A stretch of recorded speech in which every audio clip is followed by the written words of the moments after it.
Just wanted to put something together and look at new build opportunities. We do see them from time to time. We haven't typically been one to push the new build opportunities because it's a little bit more buying on spec, and that's a little bit less of what we do. Typically, if you want to buy real estate, I'd say buy something that we can rent tomorrow. We'll start cashing checks. We know what it is. We know what the rent will be. We'll fix your interest rate. And let's move forward from there. Let's plan on owning for the long term. When you're buying new builds on spec, sometimes it's because it's hard to find an opportunity in the market.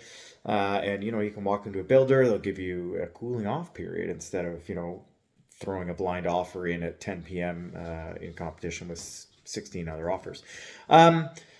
So there's some benefits there. And of course, you put a bit of money down now. And if the market grows in the next 2 to 3 years before it's completed, well, you take advantage of that growth. Although anybody that's bought in the last anybody that's bought new build in the last 2 to 3 years is now realizing that the market doesn't always grow. When you make projections based on where interest rates were at 2 to 3 years ago, that can have a downside to it if rates change drastically, which we saw.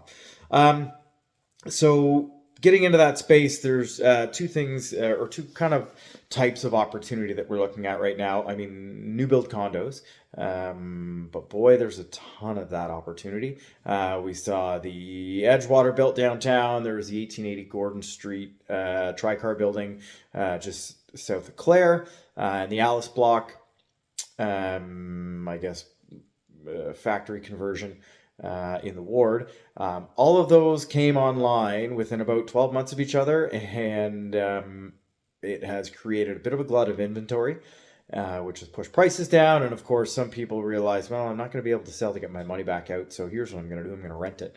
The problem is, again, with a lot of those buildings coming online at the same time, you see kind of a glut of inventory for rent, and there's really a limit to the number of people that can pay $2,500 or more per month for a kind of a brand new luxury, or at least a nicer than average condo.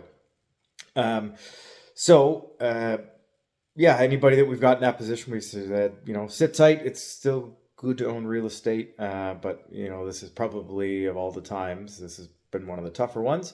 But ride it out for about a year. Again, interest rates should come down, and that should provide a little bit more heat to the market, and make rents a little bit more affordable, just because you'll have landlords with lower cost structures. The other thing we're seeing, we've got an opportunity coming up in the south end of the Argyle development through Reid's Heritage Homes. Reid's great builder. I would recommend them over most. They're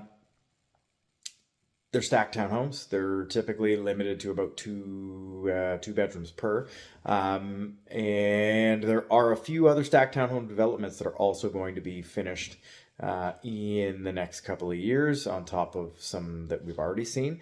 We've got some on K Crescent, you got Lily Lane, and I mean, there was some other stuff built in the north end of town.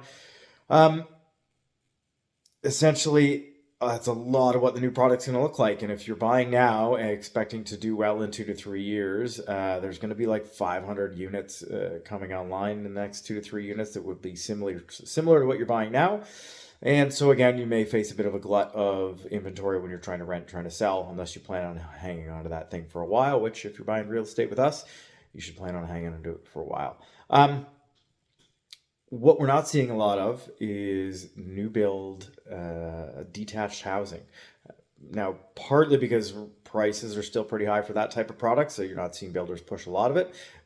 But also, when you see a new build development, typically when they're screaming about the number of units they're creating, it's not detached housing. It's stacked towns, condos. And so what is going to remain in short supply? Detached housing. What do we think people should get into the market and look to purchase? Detached housing. And what has the greatest potential for upside moving forward in the next 10 to 20 years in real estate? Detached housing. So that's where our strategy still works, to try and find detached housing opportunities on large frontages, bigger lots that we could possibly add density to, or find other ways to cash flow the purchases. I mean, these investments aren't, going to make you 10, 15% a year unless the market appreciation is as such. But we're happy to just own them, manage them, pay the mortgages down over time, And I think 10 to 15 years from now, if you're sitting on one or more detached building lots, you're probably in a good position from the view of your asset portfolio. Anyways, that's about all we got. Love to chat real estate. Anytime you want to get involved, just reach out, call, text, email, and I am happy to have the conversation. And hope you enjoy March. Good luck with March break.